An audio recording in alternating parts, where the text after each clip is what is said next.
والصلاة والسلام على من لا نبي بعده. أعوذ بالله السميع العليم من الشيطان الرجيم. بسم الله الرحمن الرحيم. هذا بلاغ للناس ولينذروا به وليعلموا أنما هو إله واحد وليذكر أولو الألباب.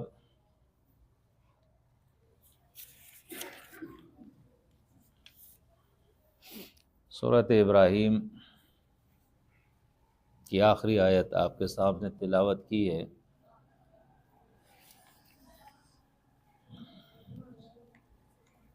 اس کی ابتدائی آیت کے اندر ہے الف لام را کتاب انزلناہ الیک لتخرج الناس من الظلمات الی النور۔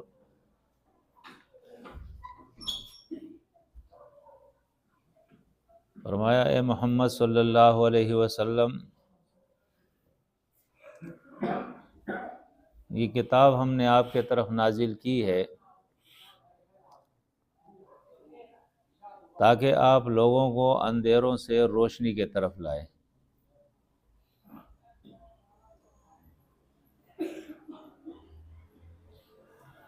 اور آخری آیت کے اندر فرمایا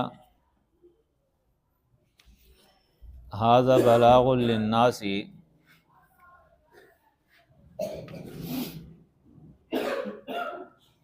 کہ یہ کتاب،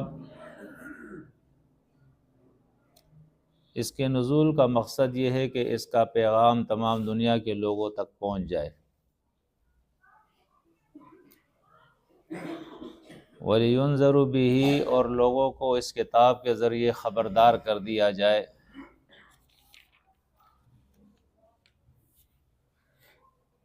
کہ اس دنیا میں ہمیشہ نہیں رہنا، اس کے بعد موت آئے گی، اور موت کے بعد دو میں سے ایک انجام ہونے والا ہے، یا تو ہمیشہ ہمیشہ جنت ہے اور یا ہمیشہ ہمیشہ جہنم ہے۔ اس کے لیے تیاری کر لو دنیا کے اندر، ورنہ پھر پچھتاؤ گے اور پچھتاوے کا کوئی فائدہ نہیں ہوگا۔ اور تیسری بات فرمائی وَلِيَعْلَمُوا أَنَّمَا هُوَ إِلَٰهٌ وَاحِدٌ، اور یہ کتاب جو اللہ نے نازل کی ہے اس لیے کہ لوگ اس بات کو سمجھ جائے، اس مسئلے کو سمجھ جائے، انما هو الہ واحد، کہ اللہ اکیلا الہ ہے، اس کے علاوہ کوئی الہ نہیں۔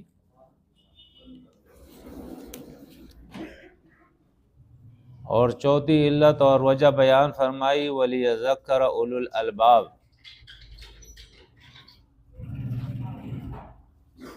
اگرچہ یہ کتاب ہدایت ہے تمام انسانوں کے لیے، ہدی للناس ہے،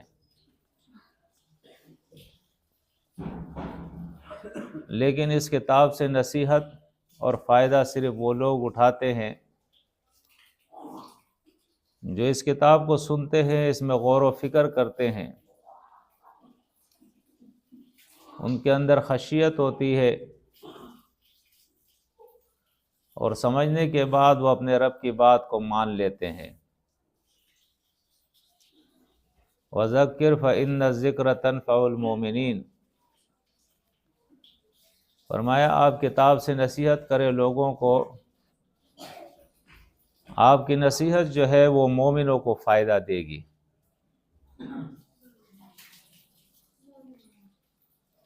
کائنات کی تخلیق، انبیاء کے آنا اور کتابوں کا نزول،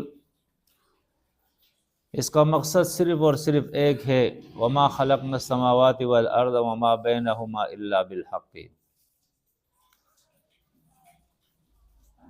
فرمایا لوگوں پہ حق واضح ہو جائے، اور حق یہی ہے کہ اس کائنات کے اندر اللہ کے علاوہ کوئی الہ نہیں ہے۔ یہ سب سے اہم مسئلہ ہے جس کے لیے اللہ نے تمام انبیاء کو بھیجا ہے کتاب نازل فرمائی ہے،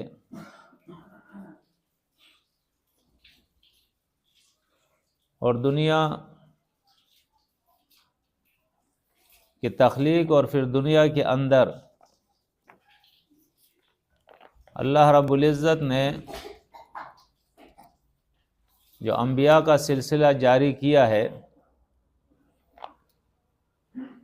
اس کا جو مقصد اللہ رب العزت نے بیان کیا ہے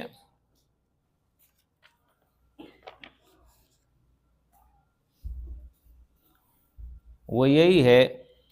سورۃ انبیاء کے اندر اللہ فرماتا ہے وَمَا خَلَقْنَا السَّمَاءَ وَالْأَرْضَ وَمَا بَيْنَهُمَا لَاعِبِينَ، ہم نے یہ آسمان اور زمین اور جو کچھ اس کے درمیان ہے یہ کوئی کھیل تماشے کے لیے نہیں بنایا ہے۔ جس طرح ہم غفلت کی زندگی گزار رہے ہیں اور اپنے مقصد حیات سے غافل ہے، اس سے تو یہ لگتا ہے کہ بس یہ کائنات اللہ نے بنا دی اور اس کے بنانے کا کوئی مقصد نہیں، ہمیں پیدا کر دی اور ہمارے پیدا کرنے کا کوئی مقصد نہیں۔ فرمایا ایسی بات نہیں ہے۔ آیت نمبر 18 کے اندر پھر اللہ فرماتا ہے بل نقذف بالحق علی الباطل، یہ کائنات جو اللہ نے بنائی ہے، یہ انسان جو اللہ نے پیدا کیے ہیں، ان کے پیدائش کا مقصد یہ ہے کہ حق کا ضرب اللہ باطل کے اوپر لگائے، اور یہ انسان کی تخلیق کی وجہ اللہ نے فرمائی ہے وَلِذَالِكَ خَلَقَهُمْ، اسی مقصد کے لیے اللہ نے انسان کو پیدا کیا ہے۔ حق اور باطل اس کا کشمکش ہو دنیا کے اندر، اور پھر حق کے ذریعے اللہ باطل پر ضرب لگائے، اس کا رد ہو، اس کو زخمی کیا جائے دلائل کے ساتھ۔ اس لیے دنیا کے اندر حقیقت میں دو ہی جماعتیں ہوتی ہیں، ھذان خصمان اختصموا فی ربہم، یہ دو جماعتیں جو آپس میں لڑ رہی ہے اپنے رب کے بارے میں۔ ایک وہ جماعت ہے جو اللہ رب العزت کو ماننے والی ہے وحدہ لا شریک، اور اس کا حکم بھی مانتی ہے، اور دوسری وہ جماعت ہے جو اس کے ساتھ دوسروں کو شریک ٹھہراتی ہے۔ وعلیکم السلام۔ یہ دو جماعتیں ہیں، ان دو جماعتوں کو اللہ رب العزت نے برپا ہی اس لیے کیا ہے کہ تاکہ حق اور باطل جو ہے آپس کے اندر ان کا ٹکراؤ ہو۔ اگر اس مقصد سے ہم غافل ہو جائے، ہمیں اپنی زندگی کا پتہ ہی نہیں ہو کہ ہم کس لیے اللہ نے ہمیں پیدا کیا ہے۔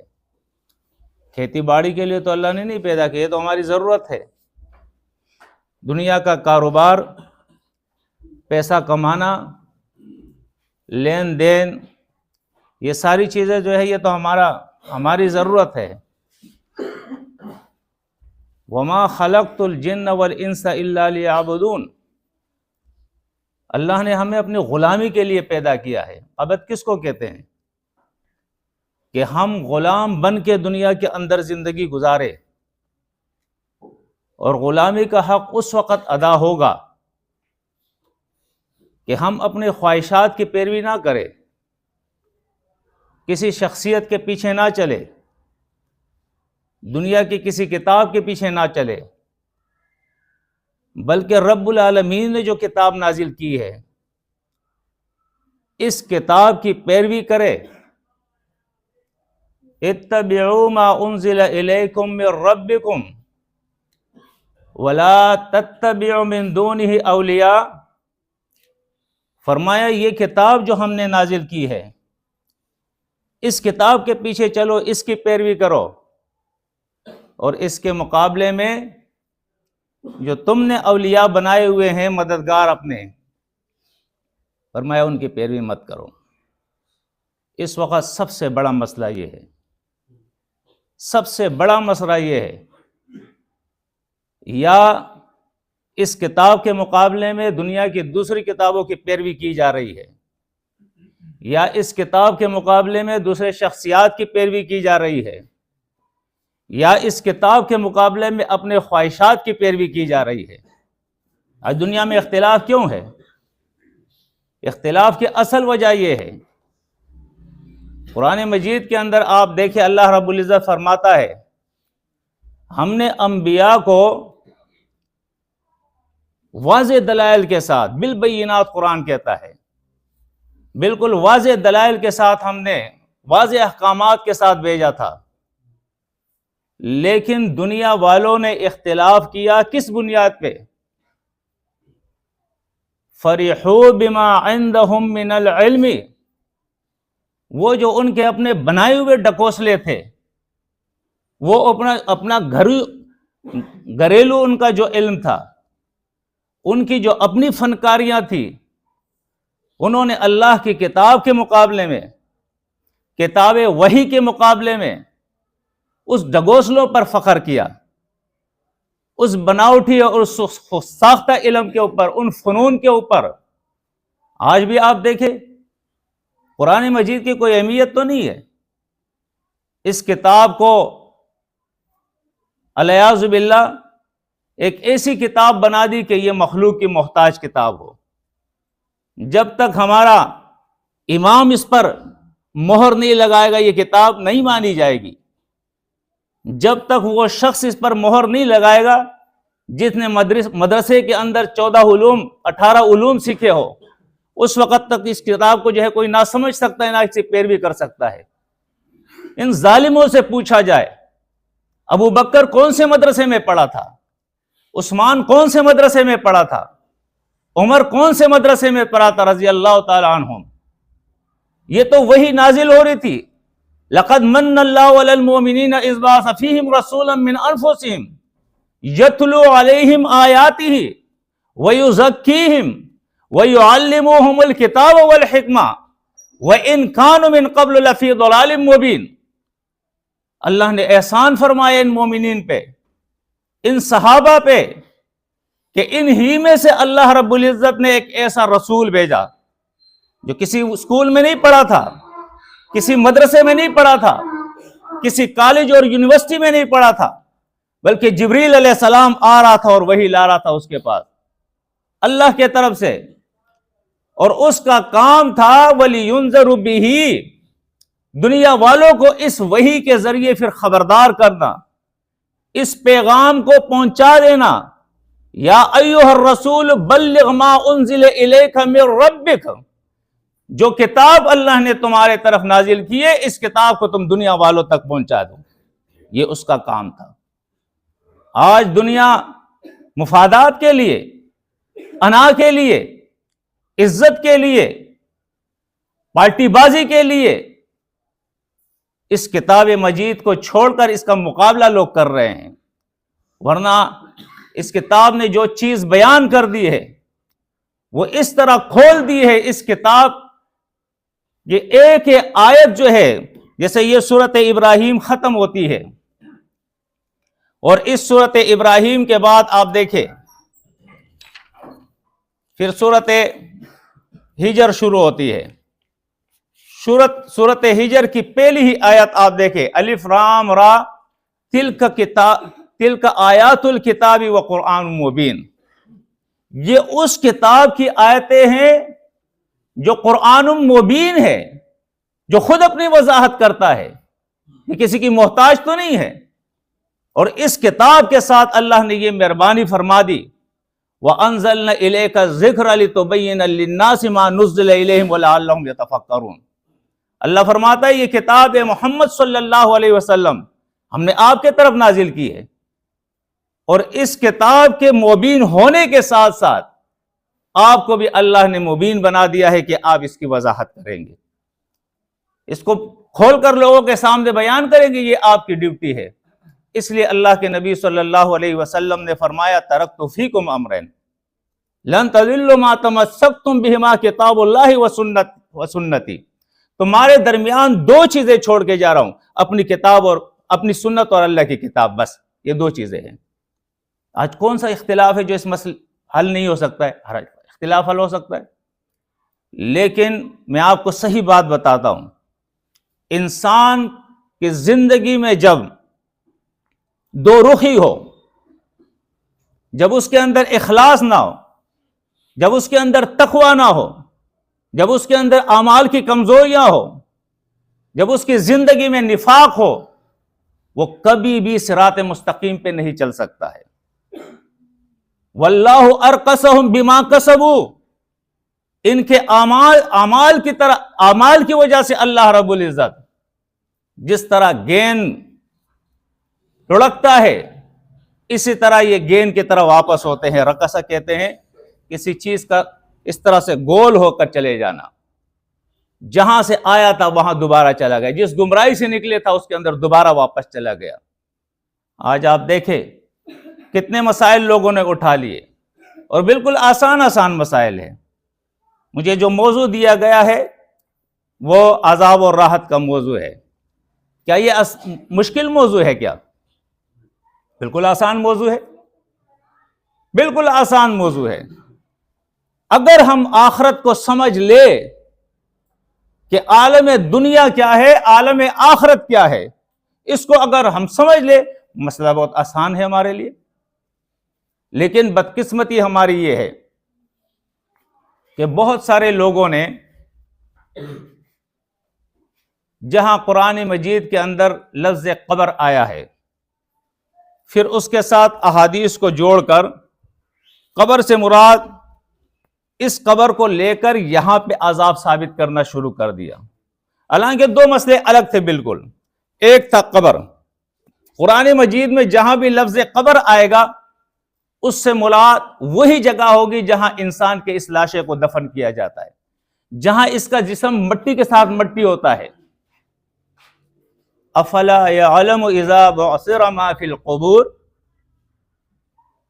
کیا تجھے پتہ نہیں کہ جو کچھ قبور میں ہے یہ اللہ اٹھا لے گا ایک دن؟ تو اس کا مطلب ہے کہ جس قبر کے اندر، قبر اس جگہ کو کہتے ہیں جہاں پر انسان دفن کیا جاتا ہے۔ منہا خلقناکم وفیہا نعیدکم ومنہا نخرجکم تارۃ اخری۔ لیکن اس کی تشریح قرآن یہ کرتا ہے کہ اس زمین سے اللہ نے، اس مٹی سے اللہ نے انسان کو پیدا کیا تھا، اور اسی مٹی کے اندر لوٹا کے مٹی کر دے گا، بس قبر کا یہ کام ہے۔ اب رہ گیا عذاب اور راحت، اس کا تعلق قبر کے ساتھ بالکل نہیں ہے، اس کا تعلق دنیا اور آخرت کے ساتھ ہے۔ قرآن مجید کی جتنی بھی آیتیں ہیں جہاں اللہ نے عذاب کا ذکر کیا ہے، تو یا دنیا کا عذاب ہے یا آخرت کا عذاب ہے۔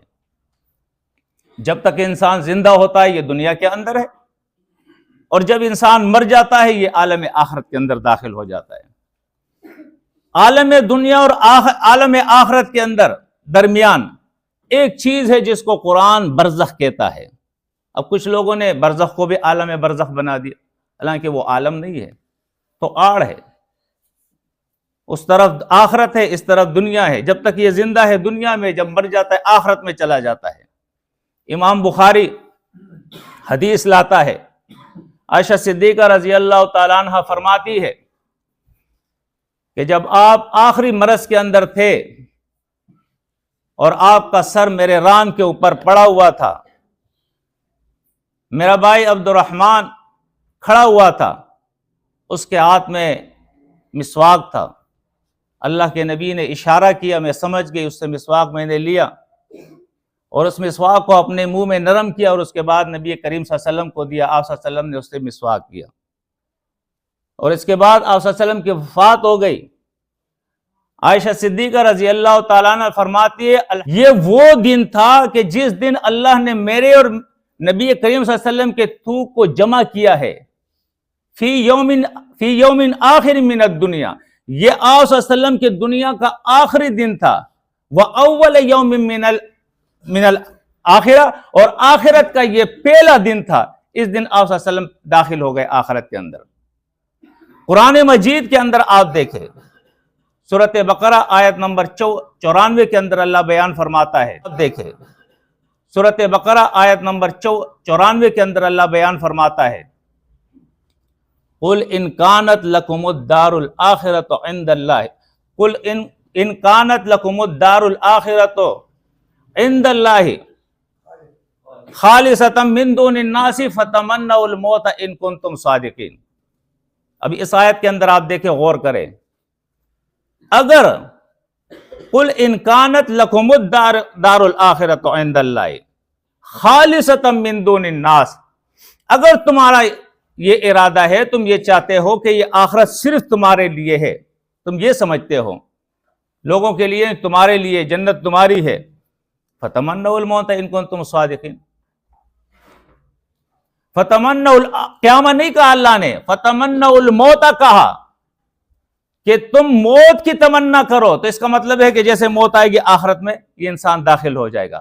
قرآن سے یہ ثابت ہے، سورہ البقرہ آیت نمبر 94، سورہ نازیات آیت نمبر 25 دیکھے، فرعون کا ذکر اللہ فرما رہا ہے اور وہاں اللہ فرماتا ہے فَأَخَذَهُ اللَّهُ، اللہ رب العزت نے اس فرعون کو پکڑ لیا ہے، نکال الآخرۃ والأولی، آخرت اور دنیا کے دونوں عذابوں میں۔ تو اگر آخرت سے مراد ہم قیامت ہی لے لے کہ صرف قیامت ہی کو آخرت کہتے ہیں، تو فرعون تو اب یہ قیامت آئی نہیں، تو اللہ نے کیسے اس کو آخرت کے عذاب میں پکڑ لیا؟ تو قرآن سے اس آیت سے بھی ثابت ہوا کہ آخرت انسان کے موت سے ہی شروع ہو جاتی ہے۔ سورۃ المومنون کے اندر آپ دیکھیں 99-100 نمبر آیتوں کے اندر، حتی اذا جاء احدهم الموت قال رب ارجعون لعلی اعمل صالحا فیما ترکت، جب ان میں سے کسی کی موت آتی ہے تو یہ کیا کہتا ہے؟ رب ارجعون لعلی اعمل صالحا فیما ترکت، اے میرے رب مجھے دنیا میں دوبارہ لوٹا دے تاکہ میں نیک عمل کر لوں۔ جواب میں اس سے کہا جاتا ہے کلا انہا کلمۃ ہوا قائلھا، یہ ایک بات ہے جو اس کا کہنے والا ہے، وَمِن وَرَائِهِمْ بَرْزَخٌ إِلَىٰ يَوْمِ يُبْعَثُونَ، اب اس کے پیچھے آخرت آ گئی، ان کے پیچھے آخرت آ گئی، إِلَىٰ يَوْمِ يُبْعَثُونَ، قیامت تک، قیامت تک یہ برزخ ہے۔ تو دیکھیں اس سے ثابت ہوا قرآن مجید سے کہ جب تک قیامت نہیں آتی ہے تو دو عالم ہے، ایک عالم دنیا اور ایک عالم آخرت، اور اس کے درمیان کیا چیز ہے؟ برزخ ہے۔ جب قیامت قائم ہوگی دنیا ختم ہو گئی، جب دنیا ختم ہو گئی تو آٹومیٹکلی برزخ بھی ختم ہو گیا، اس لیے کہ برزخ کہتے ہی دو چیزوں کے درمیان آڑ کو ہے، تو برزخ بھی ختم۔ قیامت کے دن پھر نہ برزخ ہوگی نہ دنیا ہوگی، صرف آخرت ہوگا۔ جب تک دنیا ہے اس وقت تک دنیا بھی ہے، آخرت بھی ہے، برزخ بھی ہے، یہ تینوں چیزیں ہمیں ایک ساتھ ماننی پڑے گی۔ جب تک انسان زندہ ہے دنیا میں ہے، جب مر جاتا ہے یہ آخرت میں منتقل ہو جاتا ہے۔ اب یہ عذاب کا معاملہ غیب کا ہے، یہ راحت کا معاملہ غیب کا ہے۔ فرعون اور آل فرعون کے بارے میں آپ دیکھیں سورۃ المومن کے اندر اللہ فرماتا ہے النار یعرضون علیہا غدوا وعشیا ویوم تقوم الساعۃ ادخلوا آل فرعون اشد العذاب، آگے جہنم ہے جس کے اوپر ان کو پیش کیا جاتا ہے صبح اور شام، صبح اور شام ان کو پیش کیا جاتا ہے۔ اب آگے اللہ قیامت کا ذکر الگ کر رہا ہے، وَيَوْمَ تَقُومُ السَّاعَةُ، اور جس دن قیامت قائم ہوگی أَدْخِلُوا آلَ فِرْعَوْنَ أَشَدَّ الْعَذَابِ، اس دن پھر کہا جائے گا کہ اب ان کو شدید تر عذاب میں داخل کر دو، اب شدید تر عذاب میں داخل کر دو۔ بہرحال اس کے دلائل بہت زیادہ ہے، جس طرح شہداء کے بارے میں قرآن مجید کہتا ہے وَلَا تَحْسَبَنَّ الَّذِينَ قُتِلُوا فِي سَبِيلِ اللَّهِ أَمْوَاتٌ بَلْ أَحْيَاءٌ عِندَ رَبِّهِمْ يُرْزَقُونَ، جو لوگ اللہ کے راہ میں قتل ہو گئے ہیں ان کو آپ مردہ بھی نہ سمجھے، بلکہ وہ زندہ ہے، لیکن تمہیں اس کا شعور نہیں۔ سورۃ البقرہ میں کہتا ہے وَلَٰكِن لَا تَشْعُرُونَ، تمہیں اس کا شعور نہیں۔ اور سورۃ آل عمران میں اللہ فرماتا ہے عند ربہم یرزقون، ان کے رب کے یہاں جو ہے وہ رزق دیا جاتا ہے۔ فرحین بما آتاہم اللہ من فضلہ، اور جو فضل ان کے رب کے طرف سے ان کو ملا ہے اس کے اوپر یہ کیا ہوتے ہیں؟ خوش بھی ہوتے ہیں۔ اب آپ دیکھیں رزق بھی دیا جاتا ہے، خوش بھی ہوتے ہیں، اللہ ان کو زندہ بھی کہتا ہے، لیکن یہ دنیا کی زندگی نہیں ہے جسم کے ساتھ، یہ وہ جو نفس اس سے نکالا جاتا ہے، جس کے بارے میں سورۃ الزمر آپ دیکھیں آیت نمبر 42 کے اندر اللہ فرماتا ہے اللہ یتوفی الانفس حین موتها والتی لم تمت فی منامها فیمسک التی قضی علیہا الموت ویرسل الاخرى الی اجل مسمی۔ اللہ توفع کرتا ہے نفسوں کا موت کے وقت اور نیند کے وقت، جو نیند میں ہوتے ہیں اللہ ان کے نفسوں کو دوبارہ چھوڑ دیتا ہے جسموں کے طرف، اور جن پر موت کا فیصلہ ہوتا ہے فَيُمْسِكُ الَّتِي قَضَىٰ عَلَيْهَا الْمَوْتَ، ان کو اللہ اپنے پاس روک لیتا ہے۔ اب یہ اللہ کے پاس رکے ہوتے ہیں، یہ آخرت میں منتقل ہوتے ہیں۔ یہ معاملہ سارا جو ہے غیب کا معاملہ ہے، وہاں عذاب ہوتا ہے، وہاں راحت ہوتی ہے، یہ ساری چیزیں ہوتی ہے۔ اب کیسے ہوتی ہے غیب کا معاملہ ہے ہمیں نہیں پتا، ہمیں تو اللہ کی کتاب کے اوپر ایمان لانا ہے، ٹھیک ہے نا۔ اب بعض لوگ جو ہے وہ اس مصیبت کے اندر پڑے ہوئے ہیں کہ جی بس ایک قیامت کا عذاب ہے، قیامت سے پہلے کوئی عذاب نہیں، جب انسان مردہ ہے تو عذاب کیسے؟ بھائی یہ مردہ اور زندہ میرے اور آپ کے لیے ہے، اللہ کے لیے کچھ نہیں۔ اللہ تو زمین سے کلام کرتا ہے، اللہ آسمانوں سے کلام کرتا ہے، اللہ مردے کے بارے میں فرماتا ہے، نبی سے اللہ فرماتا ہے ان اللہ یسمع من یشاء وما انت بمسمع من فی القبور، نبی ہم جس کو چاہے ہم سنا سکتے ہیں، آپ قبر والوں کو نہیں سنا سکتے، تو اللہ تو مردوں کو سنا سکتا ہے، اللہ کے لیے کون سی بات مشکل ہے؟ اللہ مردوں سے کلام کر سکتا ہے، اللہ رب العزت مردوں کو عذاب بھی دے سکتا ہے، راحت بھی دے سکتا ہے، اس کے لیے کیا مشکل ہے؟ یہ تو قرآن سے ساری چیزیں ثابت ہے۔ تو اس لیے میرے بھائیوں جو اصل مسئلہ ہے اس کے طرف آؤ، اس پر اتفاق اور اتحاد کرو، ایک ہو جاؤ، اور وہ مسئلہ ہے مسئلہ توحید، تمام انبیاء کا مشترکہ مسئلہ، وما من الہ الا الہ واحد۔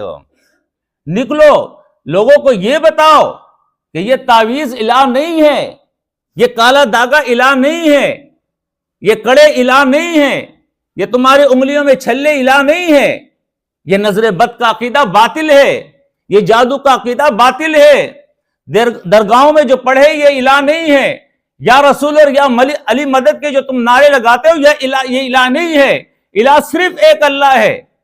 یہ مسئلہ ہے وہ مسئلہ جیسے لقمان رحمت اللہ علیہ نے اپنے گھر میں بیان کیا ہے، تو اللہ نے سورہ لقمان بھیج دی کہ میرے بندے نے اپنے گھر میں اپنے بچے سے کہا تھا یا بنی لا تشرک باللہ ان الشرک لظلم عظیم۔ یہ مسئلہ جب اصحاب کہف نے بیان کیا تو سورہ کہف اللہ نے نازل فرما دی، ابراہیم علیہ السلام نے بیان کیا تو سورہ ابراہیم اللہ نے نازل فرما دی۔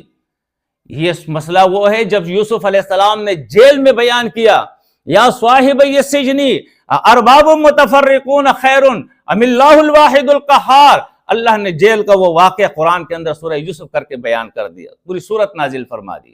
میرے بھائیوں کچھ غور و فکر کرو، کس مقصد کے لیے اللہ نے تمہیں پیدا کیا ہے؟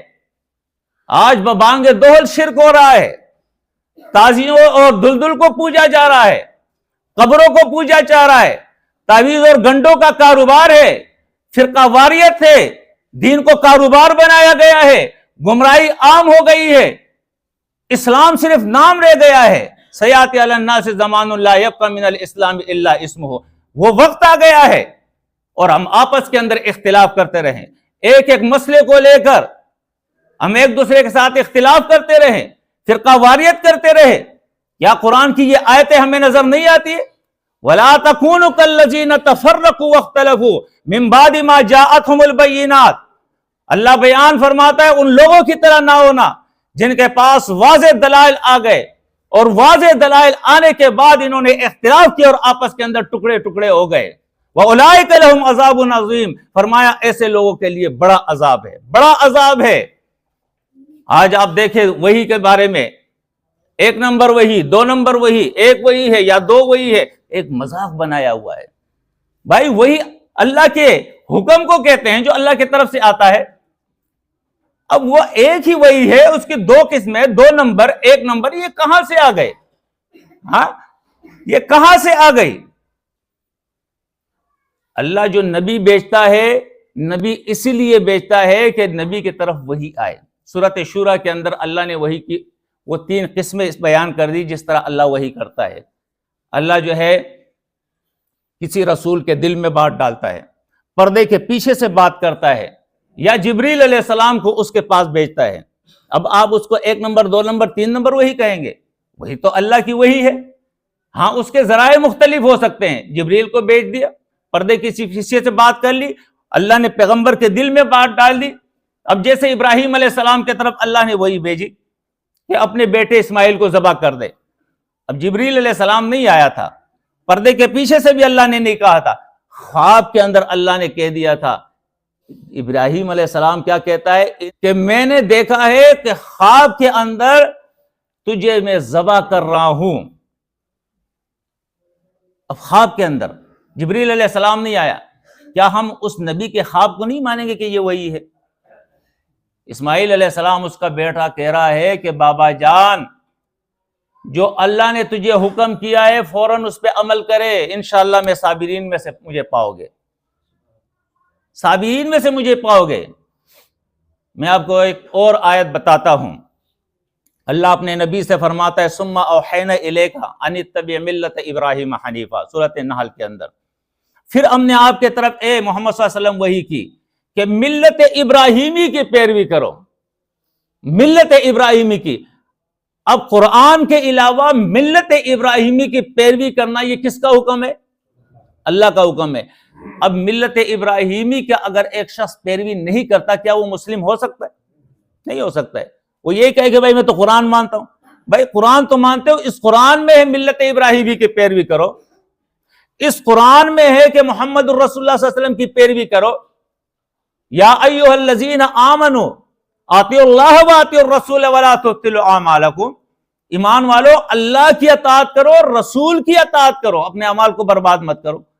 اب ایک شخص کہے کہ نہیں بھائی میں تو رسول کی پیروی نہیں کرتا ہوں، میں تو صرف قرآن کی پیروی کرتا ہوں، اس کا کیا مطلب ہے؟ قرآن کو مانتا ہے؟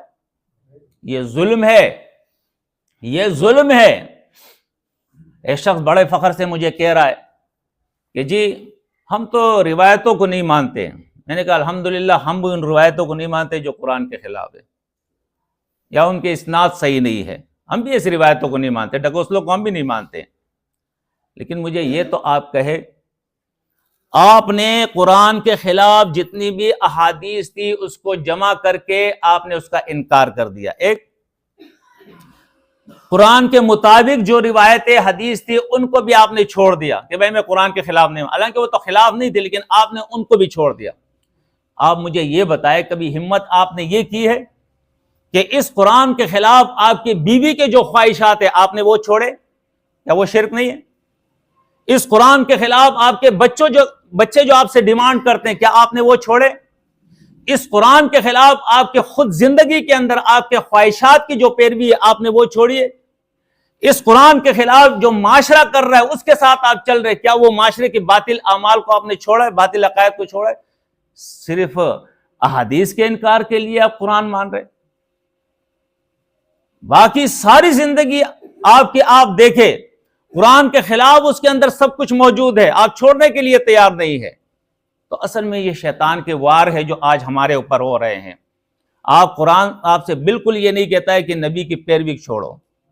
وَمَن يُشَاقِقِ الرَّسُولَ مِن بَعْدِ مَا تَبَيَّنَ لَهُ الْهُدَىٰ وَيَتَّبِعْ غَيْرَ سَبِيلِ الْمُؤْمِنِينَ نُوَلِّهِ مَا تَوَلَّىٰ وَنُصْلِهِ جَهَنَّمَ وَسَاءَتْ مَصِيرًا۔ اللہ فرماتا ہے جو رسول کی مخالفت کرے گا اس کے بعد کہ ہدایت واضح ہو گئی اس کے اوپر، یہ کتاب ہدایت یہ واضح ہو گئی کہ رسول جو ہے وہ کوئی مولوی نہیں ہے، رسول کوئی سیاسی لیڈر نہیں ہے، رسول کوئی عام آدمی نہیں ہے، رسول کا انتخاب اللہ نے کیا ہے اور اسی لیے کیا ہے وَمَا أَرْسَلْنَا مِن رَّسُولٍ إِلَّا لِيُطَاعَ بِإِذْنِ اللَّهِ، تاکہ رسول کی تم پیروی کرو اللہ کے حکم کے مطابق۔ رسول آیا اسی لیے ہے، آپ نے رسول کو عام آدمی بنا دیا کہ وہ تو عبداللہ محمد ابن عبداللہ ہے، بس اپنے زمانے کے اندر ایک امام تھا، لیڈر تھا، علیاذ باللہ، اب ہمارے لیے نہیں۔ یہ رسول جو اللہ نے بھیجا ہے یہ قیامت تک رسول ہے. کب تک ہے؟ قیامت تک رسول ہے.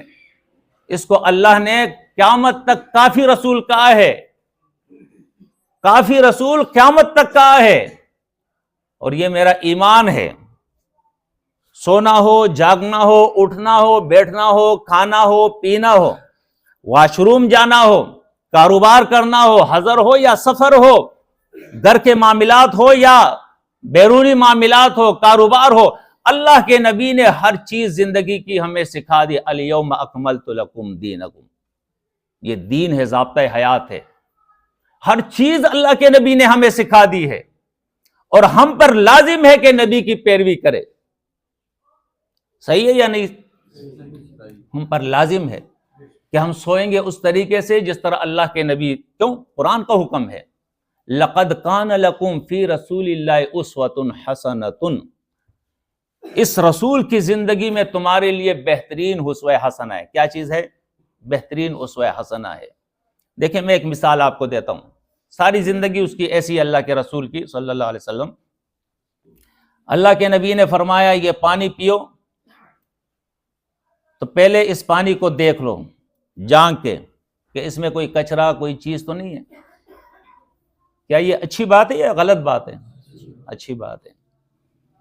پھر پانی جب پیا کرو تو بیٹھ کے پیا کرو. یہ اچھی بات ہے یا بری بات ہے؟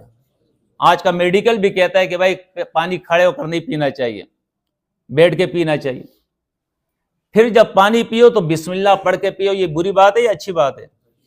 پھر پانی جب پیو تو 3 سانس میں پیو. یہ اچھی بات ہے یا بری بات ہے؟ تو میں نبی کی سنت کی پیروی کیوں نہ کروں؟ سنت میں کوئی ایسی چیز بتائی ہے جو غلط ہے؟ ایک ہے وہ من گڑت روایتیں جو قرآن کے خلاف ہے، وہ ہم بھی نہیں مانتے ہیں کہ قرآن کچھ کہے اور روایتیں کچھ کہے. یہ اصول صحابہ ہے.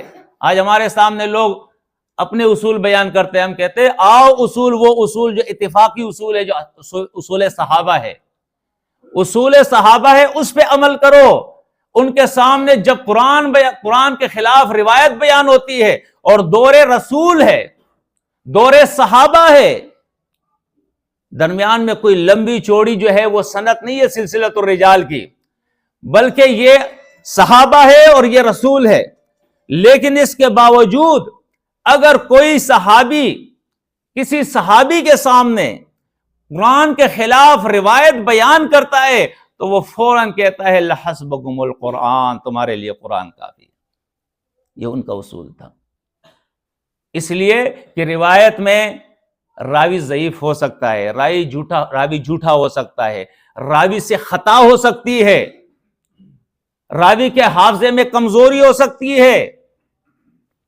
جیسے میں آپ کو مثال دیتا ہوں، یہی روایت امام بخاری کتاب الجنائز کے اندر ذکر کرتا ہے کہ عبداللہ ابن عباس رضی اللہ تعالیٰ عنہما عائشہ صدیقہ رضی اللہ تعالیٰ عنہ کے پاس آئے ہیں اور انہوں نے کہا کہ اے ام المومنین، عمر رضی اللہ تعالیٰ عنہ روایت کرتا ہے، خلیفہ دوم، ابو بکر کے بعد اس سے کوئی زیادہ مضبوط راوی ہو سکتا ہے، مضبوط شخصیت ہو سکتی ہے، کوئی نیک ہو سکتا ہے.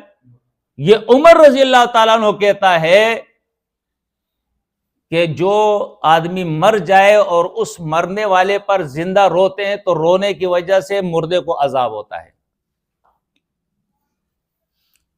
لِيُعَذِّبُهُ فِي قَبْرِهِ بِبُكَاءِ أَهْلِهِ. اس کے قبر میں اس کو اس کے اہل کے رونے کی وجہ سے، رشتہ داروں کے رونے کی وجہ سے عذاب ہوتا ہے. ام المومنین عائشہ صدیقہ رضی اللہ تعالی عنہا نے جب یہ روایت سنی ہے تو ام المومنین نے کیا کہا؟ اللہ رحم فرمائے عمر کے اوپر، وہ جھوٹا نہیں ہے، لیکن اس سے سننے میں خطا ہو گئی ہے. کیا کہا؟ اس سے سننے میں خطا ہو سکتی. دیکھیں راوی عمر جیسا کیوں نہ ہو، امکان اس بات کا ہے کہ اس سے سننے میں خطا ہو گئی، اور پھر وہ اصل روایت جو بیان کر رہی ہے عائشہ صدیقہ رضی اللہ تعالی عنہا، وہ کیا کہتی ہے؟ مر رسول اللہ صلی اللہ علیہ وسلم علی یہودی. آپ صلی اللہ علیہ وسلم کا گزر ایک یہودی کے پاس سے ہوا جو مر چکا تھا. اور وہ لوگ جو تھے وہ انہم لیبکون علیہ، اس کے اوپر رو رہے تھے۔ نبی کریم صلی اللہ علیہ وسلم نے فرمایا انہم لیبکون علیہ وانہ لیعذبہ فی قبرہ بخطیئتہ او بذنبہ۔ یہ دونوں بخاری کی روایتیں ہیں۔ امام بخاری یہ ثابت کر رہا ہے، دونوں بخاری کی روایتیں ہیں۔ اب کوئی کہہ سکتا ہے کہ تم منکر حدیث ہو، بخاری کی روایت نہیں مانتے ہو۔ بھائی امام بخاری خود دونوں روایتیں لایا ہے۔ ایک روایت میں ہے لیعذبہ فی قبرہ ببکاء اہلہ، اور دوسری روایت میں ہے بخطیئتہ او بذنبہ۔ ایک کا راوی عمر ہے اور دوسرے کا عائشہ ہے رضی اللہ تعالی عنہما، دونوں اونچے درجے کے صحابہ، ایک صحابیہ اور ایک صحابی۔ عائشہ صدیقہ رضی اللہ تعالی عنہا نے عمر رضی اللہ تعالی عنہ کی اس روایت کو کس بنیاد پہ رد کر دیا؟ کہا لحسبکم القرآن، تمہارے لیے قرآن کافی ہے، میرے پاس قرآن ہے دلیل میں۔ کیوں؟ قرآن نے کہا ہے وَلَا تَزِرُ وَازِرَةٌ وِزْرَ أُخْرَى، ایک بوجھ اٹھانے والا دوسرے کا بوجھ نہیں اٹھائے گا۔ روئے زندہ اللہ عذاب مردہ کو دے، کیوں؟ مردے کا کیا قصور ہے؟ رو زندہ رہے ہیں، عذاب اللہ مردے کو دے، یہ نہیں ہو سکتا ہے۔ لحسبکم القرآن، بس قرآن کافی ہے تمہارے لیے، قرآن لے لو۔ یہ اصول صحابہ ہے، یہ اصول صحابہ ہے۔ تو میرے بھائیوں، ہر مسئلے کا حل ہے، ہر مسئلے کا حل ہے۔ مومنین کا طریقہ یہ ہوتا ہے، اختلاف کرنے کے بجائے، 2 اور 4 10 ٹکڑے ہونے کے بجائے اور اصل مسئلے کو نقصان پہنچانے کے بجائے آپس میں بیٹھ جائے، اپنے انا کے بت کو توڑ دے، مفادات کے بت کو توڑ دے، ضد کے بت کو توڑ دے۔ مرنا ہے، کیا پتہ کب موت آئے۔ یہاں تو ہم 10 آدمیوں کو، 20 آدمیوں کو، 1000 آدمیوں کو جمع کر لیں گے، اپنا پاور شو کر لیں گے، بدماشی کر لیں گے، کچھ بھی کر لیں گے، ہنگامہ کر لیں گے، لیکن اللہ کے بارگاہ میں تو کپڑے بھی نہیں ہوگے جسم میں، ہوگے؟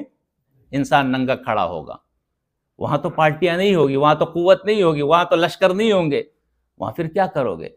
وہاں تو یہ کتاب ہوگی، وقال الرسول یا رب ان قوم اتخذوا هذا القرآن مہجورا، اے اللہ اس قوم نے اس کتاب کو چھوڑ دیا تھا، تب جا کے یہ لوگ گمراہ ہوئے ہیں۔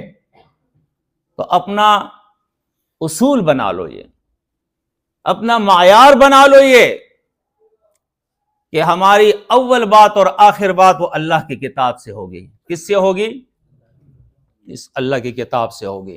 اور اس کی تشریح میں پھر جو احادیث ہے، اس کی تشریح میں چاہے مفسرین ہو، فقہا ہو، اجماع امت ہو، تواتر امت ہو، تعامل امت ہو، کوئی مولوی ہو، کوئی بھی ہو، اگر اس کی تشریح میں بات کرتا ہے تو وہ ہم مانیں گے، اور جو اس کے خلاف کہے تو وہ چاہے اس کی سند کتنی ہی معتبر کیوں نہ ہو، اس کو ہم کیا کریں گے؟ اٹھا کے دیوار پہ مار دیں گے۔ دنیا کی ہمیں پرواہ نہیں ہے کہ دنیا ہمارے بارے میں کیا کہہ رہی ہے، کوئی معتزلہ کہے، کوئی خارجی کہے، کوئی کیا کہے، منکر حدیث کہے، جو کہنا چاہے وہ کہے، ہم ببانگ دہل کہتے ہیں، ہمارا عقیدہ اللہ کی کتاب کے اوپر ہے، اور اس میں جو کچھ آ گیا ہم اس کو مانتے ہیں، چاہے وہ ہماری سمجھ میں آئے یا نہ آئے، ہم اس کو مانتے ہیں۔ سمجھنے کی کوشش کریں گے، ہماری سمجھ کی غلطی ہو سکتی ہے، لیکن اللہ کی کتاب کا ہم انکار نہیں کریں گے۔ اقول قولی ھذا استغفر اللہ لی ولکم ولسائر المسلمین۔